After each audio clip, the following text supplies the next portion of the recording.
আহা কি সুন্দর নীল বর্ণ কটি তটে পিতৈ বসন স্কন্দরে পৈতা মস্তকরে ময়ূর চন্দ্রিকা হস্তে ধরিয়েছ মোহন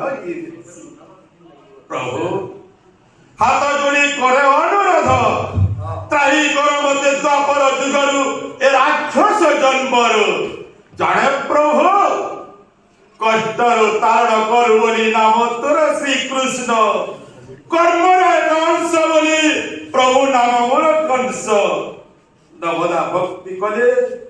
বহুত বিলম্বরে কার্য সিদ্ধি হইতায় তেণু আজি দশম ভক্তি করুছি আভার আজি এ বিশ্ব ব্রহ্মাণ্ড দেখো ভক্ত ভগবান মধ্যে তোমর সংগ্রাম কৃষ্ণ বলরাম দেখা যাও সর্প শেষে জয়ী কিয়ে অধম গৌড় কৃষ্ণ বলরাম নাতিপুর বিজয়ী মামু কংসাসুর কোন কহিলে দেব কি কোটি কোটি করে সহপুত্র করেছি বিনাশ কয়েদি সেই দেব বাড়ি রে কংস তুই যাকে পাতা পড়ি গেলে বসাই যাও সেই দেব